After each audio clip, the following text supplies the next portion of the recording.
इससे पहले भी जो ईदों पर शायर आते रहे वो भी शादियों के मुतल्लिक बातें करते रहे।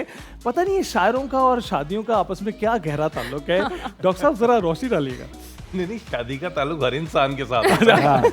हर रीजनेबल इंसान के साथ होता है, इसलिए ऐसा अनोखा नहीं है।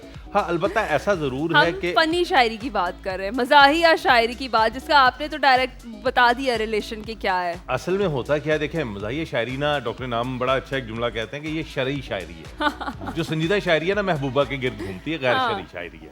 जो मज़ाहिया शायरी है वो बेगम के गिर्द घूमती है, शरीयत में इजाजत है, इसलिए ये शरई शायरी कहलाती है। ये भी ऐसा होता है। बाकी ऐसा है अमूमन कि आम तौर पर शायरी में बेगमात का जिक्र ज्यादा मिलता है मज़ाहिया शायरी में, लेकिन दोनों सूरतें मिलती हैं। शोहरों के मुतालिक भी है। आपकी नजर करना चाहूंगा एक नज़्म, छोटी सी, शायद आपको तवील लगे, वो चंद अशार आपकी नजर करता हूँ, उसके चंद ही करूंगा मैं, हमारी क्रिकेट टीम के हवाले से। अरे वाह। हाँ, कि अभी पिछले दिनों बांग्लादेश में जिस शानदार कारकर्दगी का मुजाहरा किया है ना, उस हवाले से पहले तो दो शेर के हर एक गेंद ते कुटी जांदे, मसला ए दरपेश नहीं माए, बैट फड़ाते लत्ता कम्मण, अगे बांग्लादेश नहीं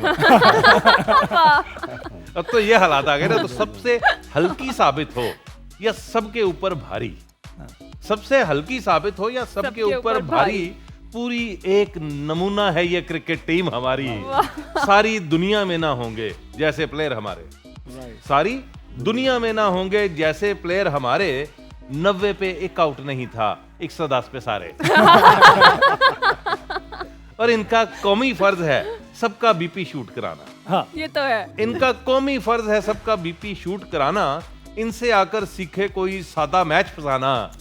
और फील्डिंग का तो कुछ ना पूछो, हाल किया जो सबने। हाँ। फील्डिंग का तो कुछ ना पूछो, हाल किया जो सबने, जैसे हाथों पर सरसों का तेल मला हो सबने।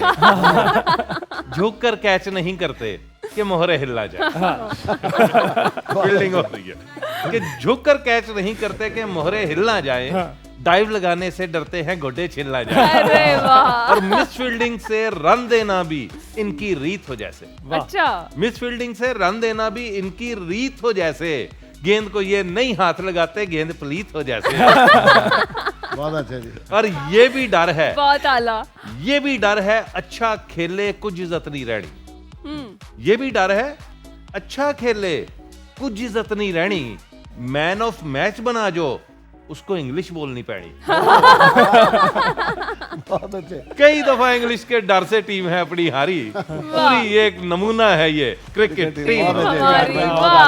कमाल। ताहिर साहब बेहतरीन, क्या आपने अल्फाज के जरिए पूरी कौम के जज्बात की तर्जुमानी पूरी की कौम है। का ब्लड प्रेशर आप नीचे ले आए, नई punchline जो तो उन्होंने नई बढ़ाया शायरी। था। हाँ बिल्कुल बहुत ऐसा है। वाह। तो नसीम भाई आप बताइएगा, नॉर्मली आप खुद भी एक लेजेंड हैं, लेजेंड्स के साथ काम भी आपने किया है। हमारी इंडस्ट्री जो ये हंसाने वाली इंडस्ट्री थी, आपसे सीखकर लोग जो हैं हमसाया मुल्क में जो है एक बहुत बड़ा मेहमत इंडस्ट्री उन्होंने अपने लिए बना दी। पहली बात तो ये है, मैं लेजेंड नहीं हूँ। दूसरी बात है कि जो लेजेंड थे वो तो कमाल थे। मोइन अख्तर साहब, उमर शीर साहब, अमानुल्लाह साहब, ये लोग हैं जिन्होंने इस मुल्क में कॉमेडी का जो रीत डाली थी। तो अमानुल्लाह ऐसे फनकार हुए हैं हमारे पाकिस्तान में जो कॉमेडी के साइंसदान थे, जिन्होंने चीज़ें ईजाद की हैं। तो बाकी रह गई बात किसी को सिखाने की, जिसको ये आता होता है ना, मैं पहले भी कहता हूँ, उसी को आता होता है ये, उसकी बारी होती है, उसने करना होता है।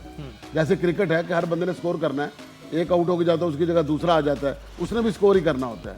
इसी तरह इसी में भी ऐसा ही होता है कि हर बंदे की एक बारी लगी होती है। जिसका टाइम आ जाता है ना, वो अपने टाइम में हंसा रहा होता है, बातें वही चल रही होती हैं, पंच लाइन वही चल रही होती है, लेकिन टाइम उसका चल रहा होता है। वाह, तो अब उनका टाइम चल रहा है। बड़ी प्यारी बात आपने अच्छा, ये की है। विकी साहब का बड़ापन है, वरना हकीकत ये लिविंग लेजेंड है। बिल्कुल इसमें कोई शक है नहीं। ये। मुझे याद है मान साहब ने एक ड्रामे में आपका हाथ थाम के ऊंचा करके कहा था कि आइंदा मुझे मेरी जरूरत नहीं होगी, इनके नाम पे टिकट। बिल्कुल। और अभी वो देखें, वो तो चले हमारे फनकार है ना, वो तो हमसाया मुल्क वाले भी उनका नाम ले लेके बताते रहे कि इनके साथ ही शुरू किया जो कुछ। बेशक। ऑब्वियसली देखिए, ये तो अमानुल्लाह से बाहर तो जा ही नहीं सकते। बिल्कुल। आज कोई भी बंदा अगर पंच लाइन करता है, कोई जुगत करता है ना, तो वो अमानुल्लाह की जुगत में चली जाएगी। सारा कुछ उन्हीं के खाते में जाएगा।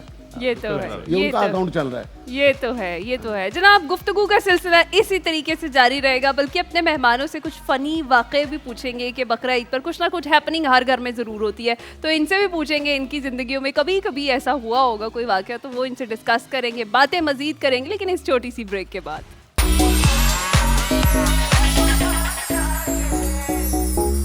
आने वाली इंडस्ट्री थी, आपसे सीखकर लोग जो है हमसाया मुल्क में जो है एक बहुत बड़ा मेमथ इंडस्ट्री उन्होंने अपने लिए बना ली।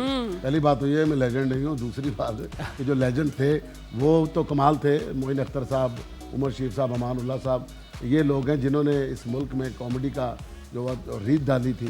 तो अमानुल्लाह ऐसे फनकार हुए हैं हमारे पाकिस्तान में जो कॉमेडी के साइंसदान थे, जिन्होंने चीज़ें ईजाद की हैं।